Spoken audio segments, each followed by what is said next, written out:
سورہ البقرہ کی آیت نمبر 217 اور 218 کے حوالے سے ہم انشاءاللہ گفتگو کریں گے۔ اللہ پاک نے ارشاد فرمایا یسألونک، اے حبیب مکرم صلی اللہ علیہ وسلم، آپ سے وہ سوال کرتے ہیں، آپ سے پوچھتے ہیں۔ یسألونک، آپ سے پوچھتے اور سوال کرتے ہیں، ان الشہر الحرام قتال فی، محترم مہینوں میں جنگ کرنے کے حوالے سے۔ آپ کے علم میں ہے، کئی دفعہ ذکر ہو چکا کہ محترم مہینے 4 ہیں، جن میں 3 مہینے حج کے ہیں، شعبان، ذوالقعدہ، ذی الحج، اور 1 مہینہ رجب کا ہے، بلکہ شعبان شامل نہیں ہے، ذوالقعدہ، ذی الحج اور محرم، اور چوتھا رجب کا۔ یہ جو 3 مہینے تھے، اس میں قافلے حج کے لیے جانا اور حج کر کے واپس آنا۔ تو اس اعتبار سے حضرت ابراہیم علیہ السلام کے بعد سے زمانہ جاہلیت میں بھی ان 3 مہینوں کا احترام ہوتا تھا، اور جنگیں ختم کر دی جاتی تھیں، لڑائیاں ختم کر دی جاتی تھیں۔ یعنی لڑائیوں میں 3 مہینے کا وقفہ لے لیتے تھے کہ اب یہ محترم مہینے شروع ہو گئے ہیں، اب جنگ نہیں ہوگی، حج کے تقدس کے لیے، خانہ کعبہ کے تقدس کے لیے۔ اور جو رجب تھا اس میں لوگ عمرے کے لیے سفر کرتے تھے۔ یہ ایک دستور تھا، اس لیے یہ 4 مہینے محترم تھے۔ اب لوگ آپ سے پوچھتے ہیں، نبی پاک صلی اللہ علیہ وسلم سے واقعہ ایک پیش آیا۔ سن 2 ہجری میں آقا نامدار علیہ السلام نے کچھ صحابہ کرام کو بھیجا، ایک خط دیا، کہا 2 دن ایک سائیڈ پہ سفر کرنے کے بعد جا کر یہ خط کھولنا۔ جب خط کھولا تو کہا گیا مکہ اور طائف کی سائیڈ پر جا کر فلاں مقام ہے، وہاں جا کر تم پہرا دو، ایک قافلہ وہاں سے گزرے گا تو اس کے احوال ہمیں بتانا، اس کے حالات سے مجھے بتانا۔ یہ لوگ وہاں پر گئے۔ اب جب وہ وہاں پر پہنچے تو وہ یہ مہینوں میں جمادی الاول، جمادی الاخر یا جمادی الثانی، اس کے بعد رجب، یعنی اس کے بعد جو رجب کا مہینہ آنے والا تھا، جمادی الثانی کی آخری تاریخ تھی یا رجب کا پہلی تاریخ تھی اس کی۔ یہ بات صحابہ کرام کو کنفیوز تھی، کلیئر نہیں تھی۔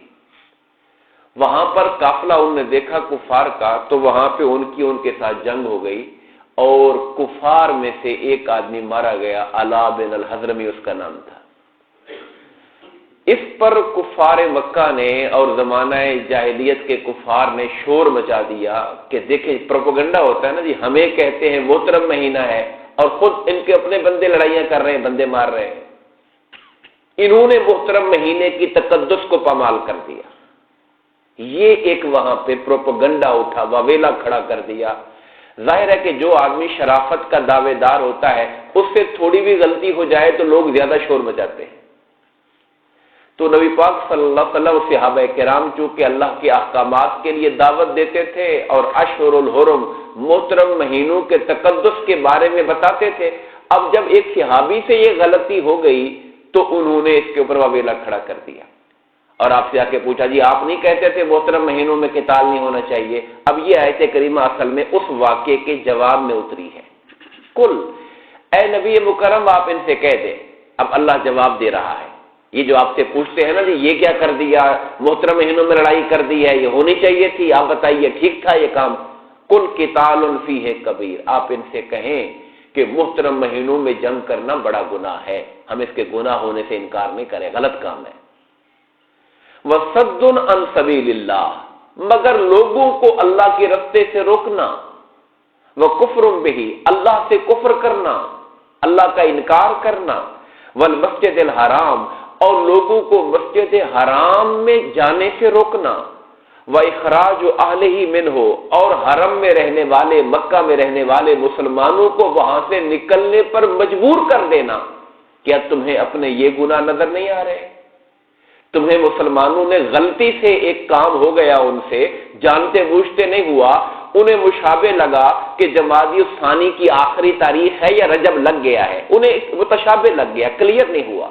آج بھی ہم میں سے کئی بندوں کو پتہ نہیں ہوتا، اسلامی تاریخوں کو بڑے غور سے چیک کرنا پڑتا ہے کہ آج کون سی ڈیٹ ہے، چاند نظر آیا، چاند نظر نہیں آیا، انہیں محسوس نہیں ہو سکا، وہ سمجھے جمادی الثانی ابھی لگا ہوا ہے، رجب شروع نہیں ہوا ہے، تو کہا ان سے غلطی ہو گئی، وہ گناہ ہے، مگر تم جو اتنے پاک دامن بن رہے ہو اور تم نے پروپیگنڈے کا طوفان کھڑا کر دیا ہے، یہ بھی تو دیکھو کہ جو لوگوں کو اللہ کے راستے سے روکتا ہے، اللہ کا انکار کرتا ہے اور مسجد حرام میں آنے سے لوگوں کو روکتا ہے اور وہاں رہنے والوں کو اسلام قبول کرنے کے پاداش میں وہاں مکہ میں رہنے پر نکلنے پر مجبور کر دیتا ہے، یہ اللہ کے نزدیک اس سے بھی زیادہ بڑے گناہ ہے۔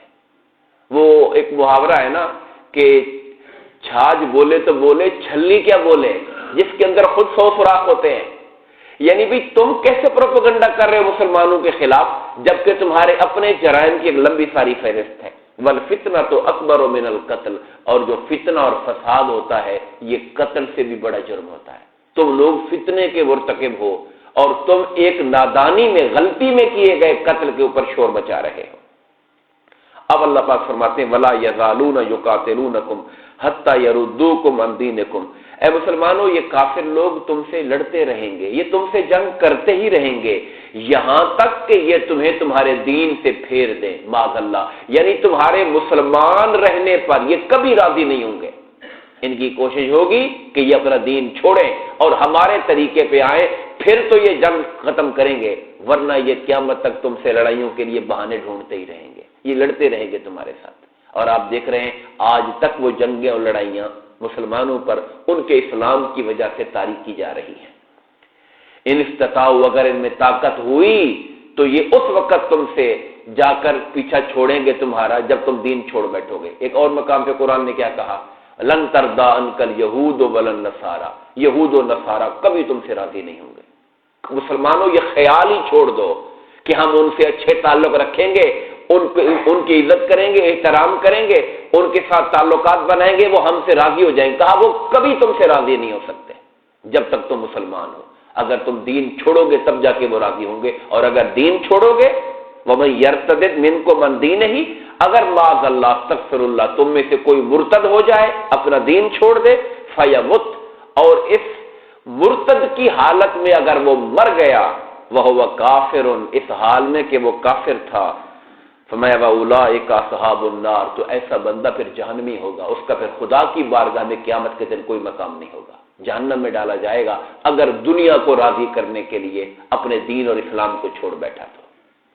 آج آپ دیکھیں گے کتنی چیزیں ایسی ہیں جو ہم اپنی ترک کر دیتے ہیں، یار فلاں کو اچھی نہیں لگ رہی، وہ کیا سمجھیں گے، یہ دنیا ہمیں کیا سمجھے گی، ہمیں کوئی بنیاد پرست کہے گا، ہمیں کوئی انتہا پسند کہے گا، ہم برقعے، ہم اپنے خواتین کو پردہ کروائیں گے تو لوگ کیا سوچیں گے، دنیا کیا کہے گی ہمارے بارے میں، ہم سود ختم کر دیں گے تو دنیا کے ساتھ ہم کیسے چل سکیں گے۔